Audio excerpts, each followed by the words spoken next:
Thank you for being with us this evening. Yeah. Thank you. It's Well, a very busy time, but I had to try and honor our word, yeah, given how many times we have had to shift. But it's so busy. Usually it's so busy. But I had to make sure. In fact, I'm just on my way, coming back from Makodi, and I wow. came to. I'm coming from Otupo. I was in Otupo yesterday, Okay, and I landed in I went through Makodi yesterday, okay. this morning, and then I'm in Abuja now. Uh, before I hit Lagos again, and then I'll be back on a plane to Abuja on Tuesday. Wow. And Lauren went, so it's just a busy time because we are working overtime. Sorry, Thank you. Thank forgive you. me. Thank you very much. And we do appreciate you for being here this evening.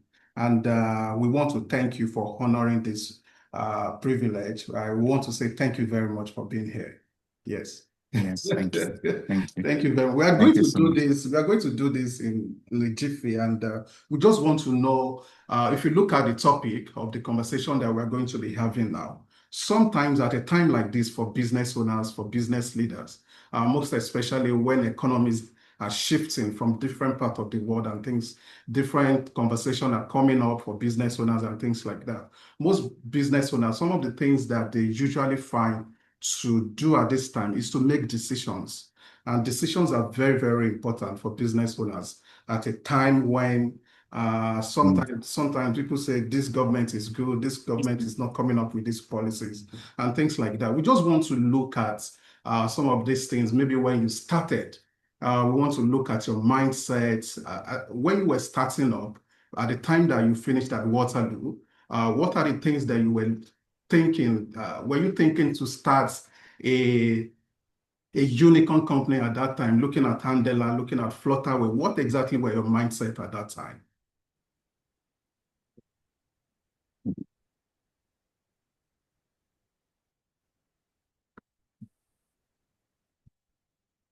Entrepreneur a lot, to be very honest. I learned so much. And but the thing was, even as I was actively engaged in entrepreneurship, I realized that that there was a lot more to the space. And I kind of anchored my career on being as good as I could be. Um, um, but I recognized that the kind of problems that an entrepreneur in Canada, where I was going to school, was trying to solve were very different from the kind of problems I grew up experiencing and seeing. And so I felt a nudge to head back to Lagos to build a business in Lagos. And that decision was what led me back home after a few years in Canada going to school. And my thought was that I wanted to replicate the ecosystem feeling that I had seen in Canada, particularly the Waterloo region, and in other ecosystems I had the privilege of visiting at the time, Silicon Valley, Boston, New York. I wanted to replicate the same in my home country of Nigeria. Um, at first, my thought was I would do it by building a successful company. And then I realized that the better way was to build a company that was successful at serving the ecosystem. And that was how we landed on the idea of Mandela, and things blew up from there. So I wasn't thinking about the unicorn thing. I think the only thing was that as I grew in the space, I just never understood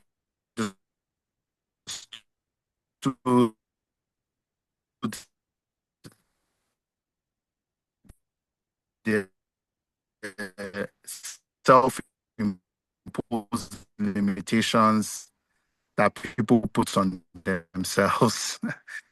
I remember then people thought it was impossible for become a company and impose limitations founders placed on their businesses and themselves to fail. And that was where perhaps some of the unicorn dreams may have come from. But it wasn't a goal in and of itself. It was mostly just a check box of trying to prove something on the way to the goal, which is building a formidable technology ecosystem. Mm. Okay. Thank you very much for that. I think that is well explanatory enough. So often when most business owners want to come up or start any venture at any particular time, one thing that is not sufficient for them, it's information about what they want to start. At your own point, when you were starting up some of these ventures, did you have enough information? If you don't, how did you now come up with strategies, systems to say, okay, I don't have this information, I don't have these resources. How did you leverage up to say, let me just start up and continue with what I want to do? Yeah, that's a great question. I mean, one thing I'll say, I definitely did not have all the information I needed to start. I started without the information. However, I would argue that even though I didn't have all the information, I had the most important information. So what was the most important information for me as far as I was concerned? The most important information for me was knowing that, regardless of the circumstances, I was largely going to be building. Well, first of all, there's two kinds of information you need to build a company. There's what is clearly written, right? And there's what is only understood by experience, that is not written anywhere. So what I learned over time was the clearly written information, you do the work to research it.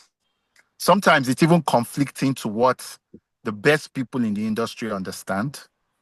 But through the process of active mentorship or mentoring from veterans in the space who I put on my board, as well as partnering with team members who had that secret knowledge, I was able to fulfill the most critical information gaps that I had. So, for example, when I was building Andela, I had the benefit of a PhD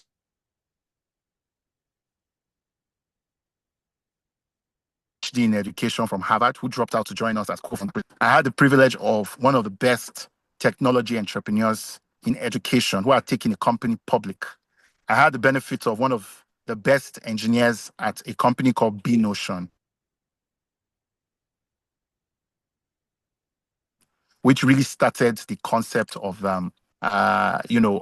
lab-driven development. I also had the benefit of working with somebody who had spent time at Pivotal Labs and many, many, many other star people. When I was starting Flutter Wave, the deputy governor of the central bank who built the payments vision 2020 was the chairman of my board. There was a lot that I couldn't learn from just what was on paper that I learned from these people, and they were the more critical source of information that I needed. Okay. Hello, does that make Exactly. sense? Absolutely. I think it does, and it speaks to some of the things, some of the people that are starting business right now. It's sometimes difficult to say that they want to start up, and sometimes most people even say, "I don't have money, I don't have relevant information," and sometimes they stuck at that particular time. I know that you've also built businesses that have failed. Yes, I know there is one education Yes. software you were trying to build at that particular time, and how did you stay humble to say that, don't let me do this one again because it's not working, and to say, let me venture into another thing? How did you learn to say, let me just leave this particular one that is not working and let me go into, because sometimes people will want to stay on one particular vision that is not even Yes. at that particular time. So what exactly did you do? So, I mean, I had the presence of mind and awareness that what failed was the business, not me. So I didn't have any particular attachment to the business failure itself, because I knew it wasn't myself I was proving. I didn't have anything to prove, not from a point of arrogance, but I didn't know enough to have anything to prove. And I knew that what was wrong with the business was I did the wrong things in the business, and the business failed because I Mm. didn't have the right insights and knowledge. So, what was important to me was to figure out who had succeeded in this space before and how can I join my knowledge and energy with theirs to actually deliver an outcome that was going to be worthy of all our efforts. Mm. I didn't bother myself recriminating about how I failed because the business failed. I just figured if this business didn't work, either an iteration of the business could, or as I realized later, an entirely new business with a new set of people would. Mm. And so, even in the failure of the business, I was experimenting consistently. When we started the business, our thesis was that university professors cared more about, you know, ensuring that the students got the right information without them having to risk their lives on very dangerous roads, traveling from one university to the other. Mm. Of course, that thesis was not necessarily correct. The professors didn't mind moonlighting in multiple different schools, um, but that idea died a natural death. Then we thought, okay, if we found a way to become essentially, how would I put it, an online school, right? We would have some more traction. And, we tried that for a while. The truth of the matter was, early on, it works, but past the level of saturation and access, the schools don't feel a need to pay you those commissions for bringing online students to them anymore. Mm. And so that business was also limited at past a certain point. So when I met with Jeremy Johnson by Providence in New York, it was easy for me to take on his ideas and try them. And, for me, what I had said to him at the time was, well, look, you're an experienced founder, you're a successful founder. I'll try your ideas, but if I try them and they work, would you fund me? And he said, yes, he would. And that was all I needed to go and try out the idea. So I think the truth is a lot of people don't separate themselves from their business enough. They feel like when they fail, their business failed. And Mm. that's when they get into trouble. Wow. Right? Or I'm sorry, they feel like when their business failed, they personally failed. And that's when they get into trouble because they are sticking their reputation on a fickle business idea. But so long as you maintain the perspective that what failed was the business, not you, and you can still succeed if you change the business idea, you're a lot less attached to the idea of the business in the first place. And you're just trying to find conditions where you can succeed. Wow. Wow. Thank you. Thank you very much. I'm going to ask people for everyone to start preparing their questions, and I'm going to ask these questions. We'll take a few questions then, but we need to Mhm. ask this question, then we can ask people to start taking their questions. Yes, I'm no sorry. problem. Yeah. Let me ask this question. Presently, there's a company that you're working on, Future Africa. If you have to look at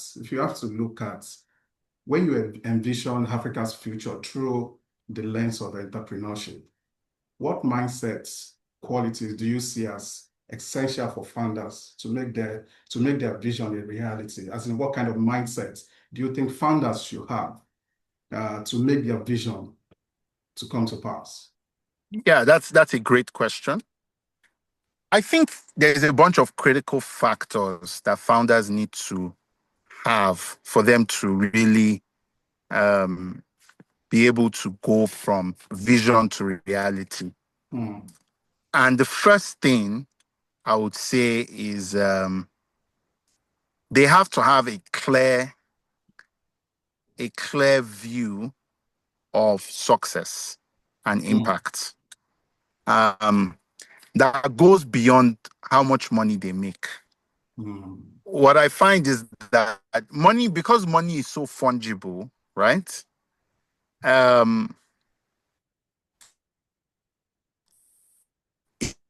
It, it's easy. He didn't say it was the right answer. So you truly understand that in the context of entrepreneurship, because you can easily make money the solution to a problem that money is really not the solution. And in my experience, money is rarely the solution to any problem. So you have to, beyond money, characterize for yourself, what exactly am I doing this for? What impact beyond money am I trying to create? Very critical. That's number one. Number two, it's very, very important that you have some critical insights. You understand what I'm saying? A critical insight into the problem you're trying to solve and the solution that you are proposing and the people you're proposing that solution for. You see, that interrelation of those three things, you must have a unique critical insight to be able to scale it. And that must come first. Do you understand what I'm saying? Before you even start thinking about money. And you may not get it on day one, but until you get it, keep. If you don't have that unique customer insights, you're going to try and solve problems like other people, and it will not work. It will not work because it's very rare that a business problem is solved by the thinking that created it. And most times, the most popular solutions or the most obvious solution is the thinking that created it. Do you understand where I'm coming from? Yeah. So, for example, if you think about a business problem, say in the food space, right?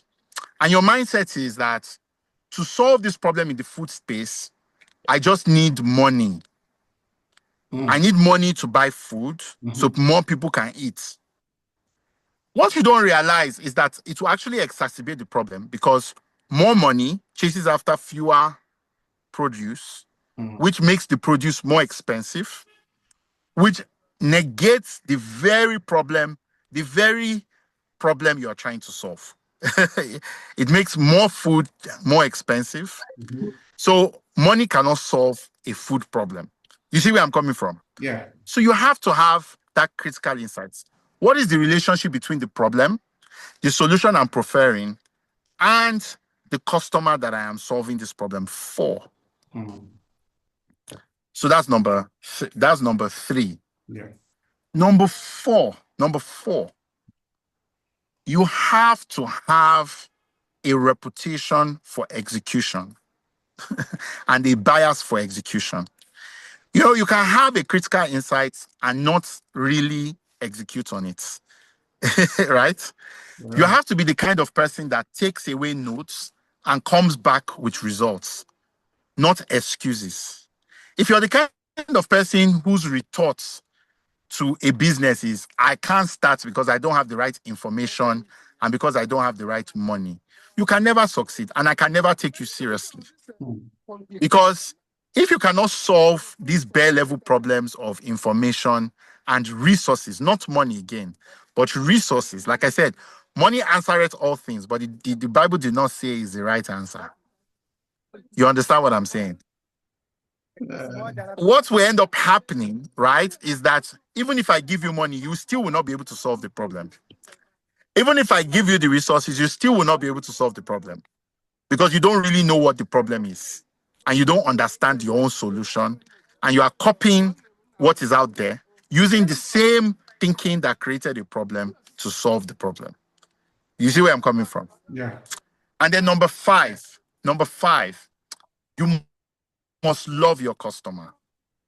When I say you must love your customer, I see a lot of people trying to solve problems for the unbanked, but they cannot stand mechanics. They want to be speaking English. They don't even understand how to speak native dialect. They don't understand their customer. They've never met their customer before. They love investors, but they don't love their customer. They must love their customer. If they don't love their customer, they can never succeed. It's just not possible. No matter how hard they try, it's not possible. If they cannot sit down in the same house as their customer, share a meal, treat their customer like their best friend, they can never succeed. It's not possible. So somebody that wants to do logistics for trucks and doesn't like going to the ports or talking to truck drivers, it can never succeed. It's not possible. Somebody that wants to bank the unbanked but doesn't understand how they live, it can never succeed. It's investors that it can succeed with. It can never succeed with the customer. So you must love your customers, even more than you love yourself, and definitely more than you love the investors. Investors will irritate you. If you will succeed, investors will irritate you. Drinking champagne in Ikoyi will irritate you. Do you understand what I'm saying? Yeah, yes. So those are the 5 characteristics of founders that win. We can take it again if you want me to, so that you note it. Yeah. So let's do that again. Yes, please. Yes. No. So the first thing, like I said, have a clear outcome in your head for why you're building that goes beyond the money. Because the money will come, but the money is rarely ever what you're building for. So what's your clear outcome? For example, for me, my life's work, my clear outcome is I want 1 million young people earning $10,000 every month, every year, gainfully employed, living in Nigeria. Clear outcome, very specific. If I don't get there, I know why. I know what it is. I'm not vague about it. You understand what I'm saying? Number two, you have to have a unique customer insight that ties together your problem, your solution, and the intended customer. And it has to be unique in the sense that it cannot be born out of the same thinking that created the problem. It requires a lot of deep thinking, a lot of knowledge, a lot of engagement to understand that, right? Number 3, you need to understand your, what was it again? Sorry, I've lost one. I know the last one is that you need to have a bias for, that's the 4th one. You need to have a bias for action, right? And a reputation for execution. You need to have a bias for reputation for execution. Then the last one is you must love your customer with all your heart, all your soul, and all your mind. You must love your customer. If you cannot stand your customer, you cannot succeed. It's not possible. Just find a customer you like and solve the problem for that customer. Don't pretend. Wow. And then I missed one, which is that you must. I missed one. I will remember and We'll find it out. But I missed one. Okay. Forgive me. Okay. But those 4, at least, we can start with those 4. Yeah. We can start with those 4, and you go very far. Okay. Yeah, you are very, very right. And we are going to ask people to start asking questions. We are going to take 3 questions, and we should ask the question. For just unmute yourself, ask the question, then we can take it up from there. Yeah. The 3 questions should be asked at a time so that you answer them all at once. Yeah. Does anyone have a question? Yes, I do. Okay. I have 2. I have a question too. Yes, Okay. I also have a question. Okay. So I'll start by asking that, how do we go around getting, will I say, collaboration with government agencies Yes. like Can you hear me? NAM? I'm listening. Yes, I can hear you. Okay, so for a little bit more insight. Okay, fantastic. So I can hear. Can you hear me now? Yes, I can hear you clearly. Can you hear me? Yes. So, I in just 30 days, I've onboarded 3 microfinance banks that are working with us, and what we are doing is just like you stated, we are helping them deliver financial services to customers in rural areas by just a phone call. So customers make a phone call, speak their local language, even in Nokia Touch, and then they can like transfer money, request for cash withdrawal, buy airtime, and etc. And we figured out that the best way to distribute this, aside from like radio jingles and me going there, is also like partner with people like National Association of Microfinance Bank and National Association of Non-Banking Institutions. But I've sent them emails, but nobody is replying. Sometimes I call the number there, and they're like, "Oh yeah, we're going to talk to you," but nothing happened. And I'm like, should I go in because onboarding customers one by one is not really efficient, right? And my customers will tell you, if I tell them, okay, please refer me to your friend, they'll be like, no, this is your solution. We want to use it for we want to use it for ourselves and grow. We don't want to. They'll be like, don't want to what's it called? They don't want to refer customers to me, right? So in your case now, what would be your solution? Like, how can I reach those associations in which I can like get a leverage on distribution? Okay. So as of right now, nobody knows your solution works for them. As of right now, am I correct? Yes. Because you've only onboarded a few, and right now there's no leverage for you to go to any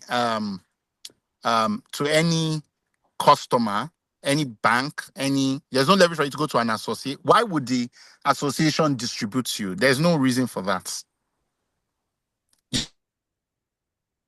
You understand what I'm saying? If to say your solution was well known in the industry, you understand what I'm saying? That's a different matter. Yes. Mm-hmm. But since nobody knows your solution works, you have no leverage to ask somebody to distribute your products. Do you understand what I'm saying? They gain nothing, and because there's no proof point. It's a different thing if everybody now knows that your software works well.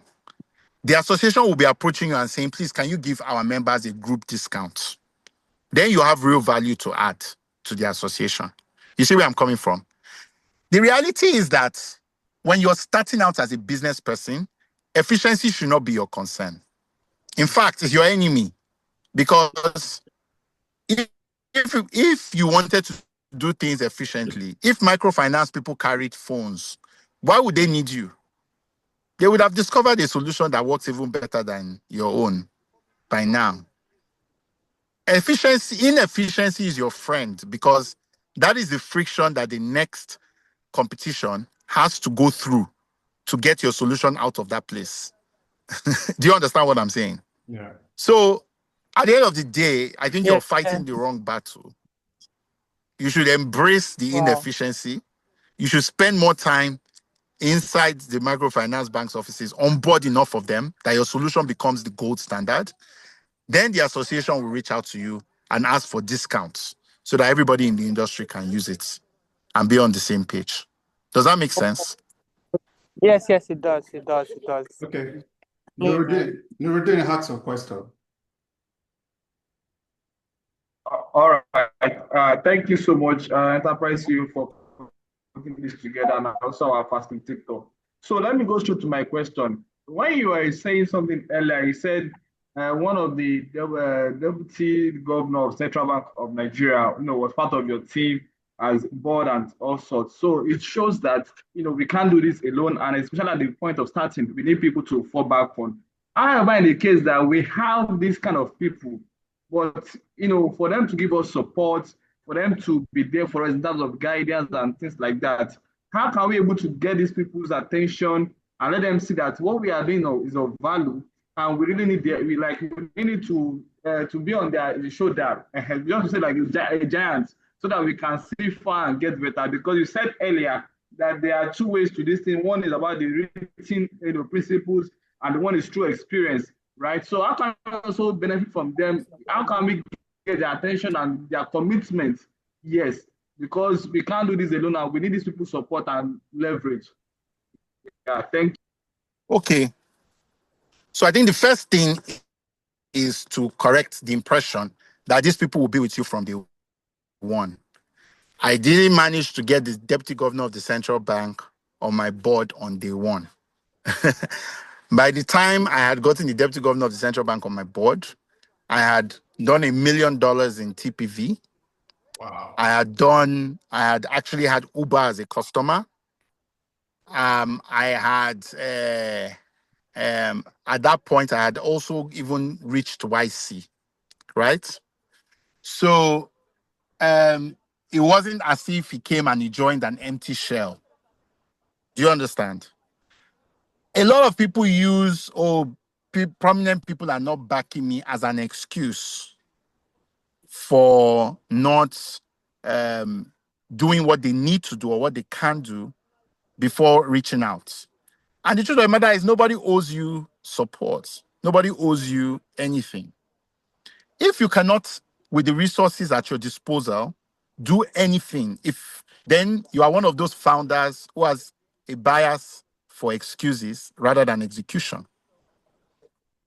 You understand what I'm saying? And if you have a bias for excuses and not execution, then you're not worth supporting. Any prominent person has a lot of people asking for their time. I know this now being on the other side of the table.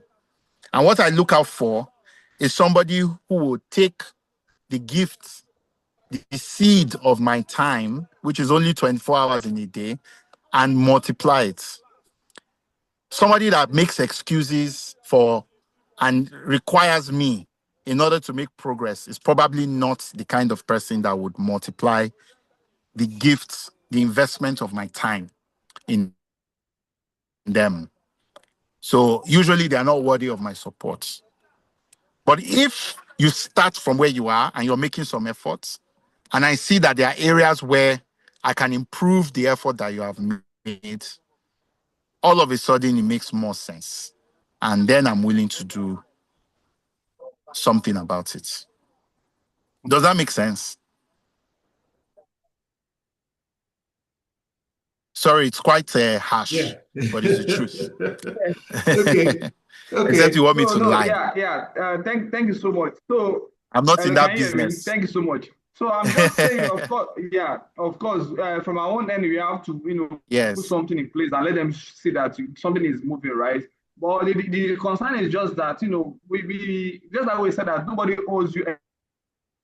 But the fact remains that we can also, when you get some kind of support, your journey might seem to be more faster.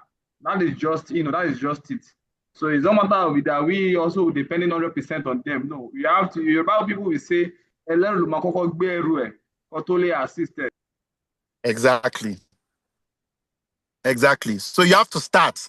So based on where you are in the journey, you understand. Airplane does not pick you up from your house. Does it? You first have to drive to the airport and check into the flights. Even if somebody else paid for your tickets. Am I telling lies? Yeah, right. No. Not at all. So I'm going to ask even Gigi. car self, you have to walk. Even car, you have to walk down the stairs and enter your car. You climb the car now. The car will not pick you from your bed. You're right. I'm going to So make an effort. Yes. I'm going to ask Gigi to ask his question. Then after that, I will ask 2 more questions. Then we'll come back. Then we'll finish the conversation. So Gigi, could you please ask your question? Okay. Good evening, everyone. Good evening. I trust you're hearing what I'm saying. Yes. I trust you're hearing me. Okay, so thank you so much for this session. It's been so insightful. I have one simple question. I'm based in Southeast Nigeria, that's Imo State. And over here, we have an issue with cultural hindrances. That is, we create product and new, solutions, but to now get the people that our target market, our customers involved in this thing, they have this mindset of what they have known for the past 10 years. Like they find it hard to leave that that thing they have known for like years ago to move on to the next thing. And this particular product is just targeted towards businesses, right? So my question is, how do I solve these cultural problems? How do I find my way to convince these our Igbo men and women, my people here, to tell them, okay, this is a better way to run your business, this is a better way for visibility, and stuff like that, without having to, because I've been in this game for like at least this is 1 year. We have made progress to an extent, but the key people that I need to get on this thing, they're not really what is the word? They're not really reciprocating with the idea. So give me your point of view on that issue. Thank you.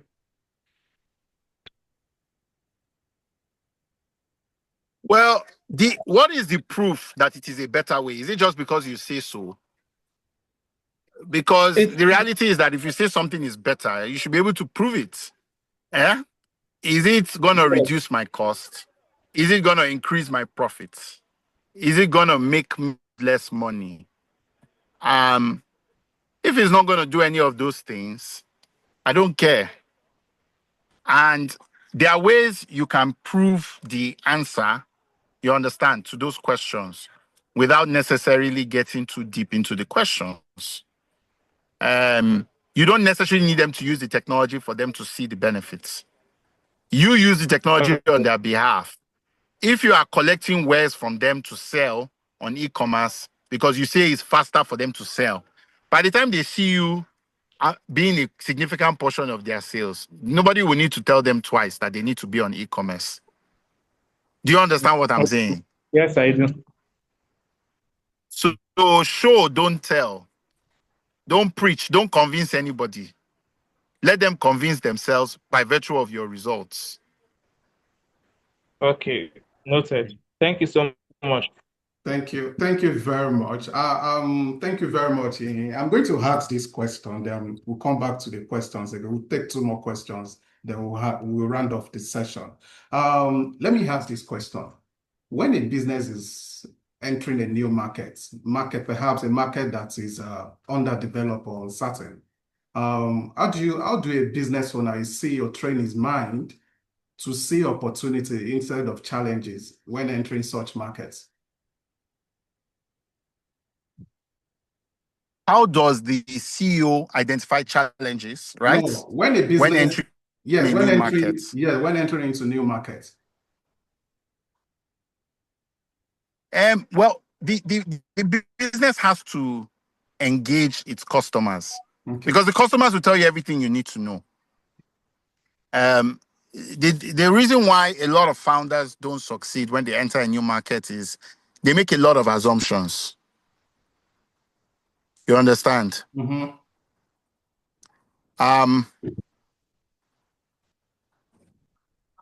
So if the founder doesn't actually go and ask and talk to his customers in that market and makes assumptions from a previous market or from rote knowledge, what ends up happening is they make expensive mistakes. Also, finding local talent that understands the customer in case there's a language barrier or a cultural barrier is also very helpful. Mm-hmm. But again, that only comes from talking to your customers. Your customers will tell you who they consider having good judgment on the markets. You understand? Yes. All the answers are with your customers. Okay. Thank you. So I'm going to ask, there's a namesake of yours here in your Lua. I'm going to ask in your Lua to ask this question. Yes. Okay. I have to go soon, so that might be the final one, please. Is that okay? I know. In your Lua, your questions. Okay. Question. People want to ask question. Folakumi, could you please ask your question? Nyerua asked in the chat. She has texted. Okay. I'll check it now. Folakumi, could you please ask your question? Okay. Good day, sir. Good day, sir. Can you hear me? Yes. Okay. Thank you very much, sir. Thank you, Mr. Iyin. Could you please speak louder, please? Okay, thank you, sir. Can you hear me now, sir? Can you hear me now, sir? Can you hear me now, sir? Yes, yes. Okay. So my question is this. When you're a founder, right, you are caught between this either should you bootstrap or should you raise funds, right? For example, in the case of MailChimp, after building or when he was building his business, investors came to Ben Chestnut for investment and all of that, but he refused, right? So my question is, how do you decide or make the decision to say, I'm going to bootstrap or I'm going to get a grant to raise funds, because it's often said that you need to raise funds to scale and become big and all of that, right? So that is my question, sir. So, Iyin, before you answer this question, let me also, the question that someone put in the message, let me quickly read it so that you can answer the two together. This person is saying that he has currently started a geospatial company, which is like a baby. Although I still work under the employer, I have been able to provide some solutions for clients. My question is in the case of one who wants to build a geospatial tech related products solution, and I don't have the in-depth knowledge of how to start building due to technical gap. Note that as the innovator doesn't have enough money to employ, as for now, tech is to build it. Do you think building one technical knowledge, I mean learning software engineering, is the best approach? Can you suggest the best approach to achieving this? Okay. Let me start with the other question. I mean, there are many ways to solve that problem. One way is to find a co-founder who has that knowledge, but another way is to learn it, right? And bring your own fresh perspective to the problem. But either way works. But you just need to understand that in any business, you have to bring something to the table. You and your partners have to bring what is required to create a solution. So the idea of hiring a developer to build a technical solution is something that should only arise in the event that the technical solution is not really the core of the business. If you're building a software, you should be a software developer or be partnered with a software developer. It doesn't make sense to do it otherwise. So that's why one of those two approaches will work. For the first question, which you were asking, I wasn't sure I understood the question, to be quite honest. Can somebody help me just summarize it? Okay. The question that I read.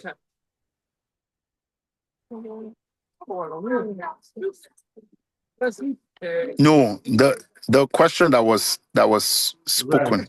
on the call. Okay. So this guy is saying that he has currently started a geospatial company, which is like a baby. Yeah, but I answered that question. I said the Okay. guy should find somebody Okay. who has the expertise and partner with them, or then he has to learn it himself. I don't know whether software engineering is the same thing as the knowledge of geospatial, but somebody on the team must have the skill to create that value. Otherwise, they might as well hire a contractor as well. Do you understand? Yeah. So the only way that it works is if the skill that is required to build the business is not, if the skill you have is not core, you understand? If the skill you don't have, so if software engineering or technical expertise is not core to the solution, that's when it makes sense for you to outsource. But if it is core, then you need to make sure that you have somebody on the team that actually understands. Does that make sense? Yes. So but for the first question, I just been on the first question. That's what I didn't understand. Yeah, the question he was asking. Okay, sorry, sir. Can I ask again? Please do. Yeah, just ask again very briefly. Yeah, okay. Ask again. So the question basically it's about bootstrapping and raising funds as a founder. right? Because it's Yeah, sometimes mostly said that. sorry, yes. So I got it. I remember now. Yeah, Okay. bootstrapping and raising funds. I think it's a false choice because the assumption is that you can flip a switch one day and decide to fundraise and be successful at it. Meanwhile, the reality of the matter is that every business that succeeds is first a bootstrap business. Investors just come down the line. Now, the better question to ask is, why do you need this investor, right? If all you need the investor for is to give you money so that you are able to grow faster, I would wager that if indeed your business is a solid business, debt might get you there faster. Do you understand what I'm saying?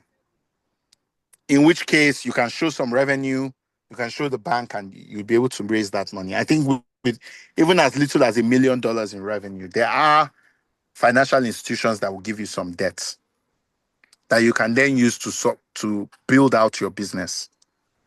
However, if the reason why you're raising is maybe you require some expertise or some credibility or so on and so forth, you understand, it's a lot easier for you to be able to come up pretty clear and strong and identify who the best investor that meets that criteria is.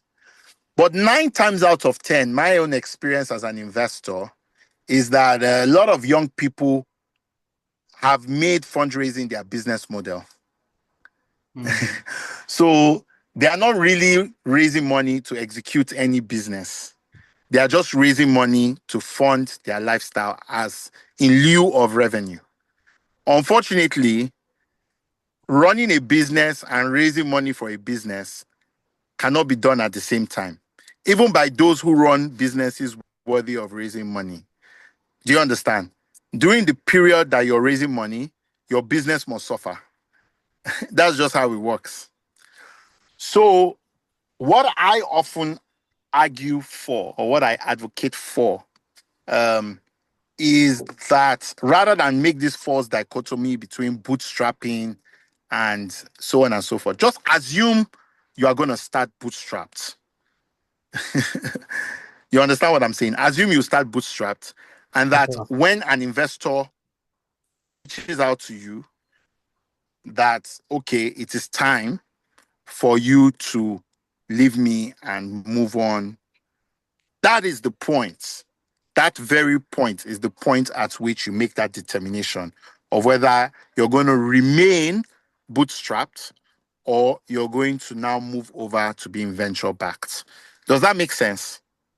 Yeah, it does. It does, sir. Yeah. Thank you, sir. Thank you very much this evening, and we really want to appreciate your time. I know that it's been a while that I've been running just to get you to speak to us for this conversation.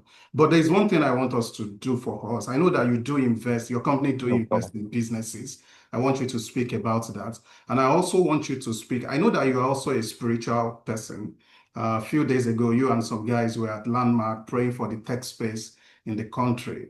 And I want to ask you these questions.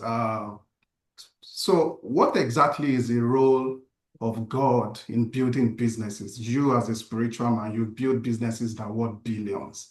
How do you, how do you get in touch with God to tell you that this is what to do, this is where to go, this is not where to go, and things like that? So I want you to speak to those two things. Then we round off. Thank you. Yeah. So, I mean, God is at the center of everything that we're building because the whole world was created by him. So if you're building outside of God, you're probably building something fake in the sense that you're probably not getting the original inspiration.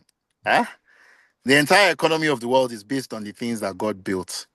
So for me, building outside of God in terms of God's instructions, God's provision, God's wisdom is just building a fake.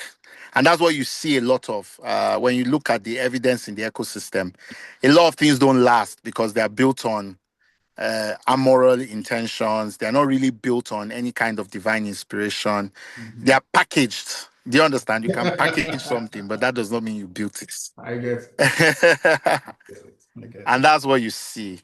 Yeah. So for me, I mean, that's very critical. In many ways, I have a personal philosophy of investing. My firm has a process for investing, and we are two different things. You understand what I'm saying?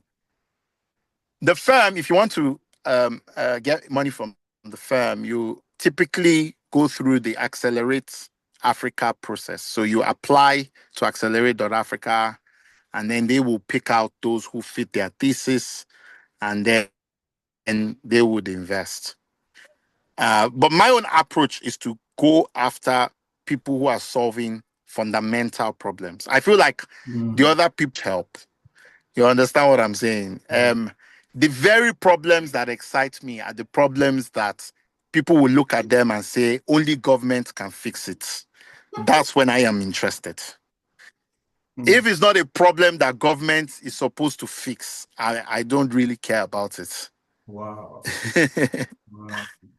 You understand? So jobs, education, healthcare, power. I consider myself, the Bible says, and the government shall be upon his shoulders. So I only help the people that want to carry government on their shoulders. So that's me. I that's my own personal philosophy. I let my team deal with the other small fry. That's for them. Wow. They can continue to deal with those Thank things. you I very don't care. much. Thank you very much, Iyin, for your time this evening. And I want to say that we've so much learned from everything that you have said. They are so much brilliant, and we want to thank you for your time. Please, let's give a round of applause to Iyin for his time with us. He has spent 1 hour with us this evening. So thank you very much. We are going to send a link of this conversation to every one of us who wants to still listen to it. We will definitely send it to the email that was registered. Thank you very much. And again, on EnterpriseCEO.Africa, if you want us to do an interview for you, to put you on our platform, we'll definitely do that for you free of charge. It's free. We can do a story for you. We can do visibility for you and things like that. So just reach out to us, and we'll get back. We'll get back to you. The email is no problem. hello@enterpriseceo.africa. hello@enterpriseceo.africa. Thank you, everyone. Thank you for being here. I can't thank you enough for being here this evening. Thank you. Thank you. Thank you. Thank you. Good evening, everyone. Have a wonderful Thank you. Thank you so much. Bye-bye. Have a wonderful day. Bye-bye. Thank you. Yeah.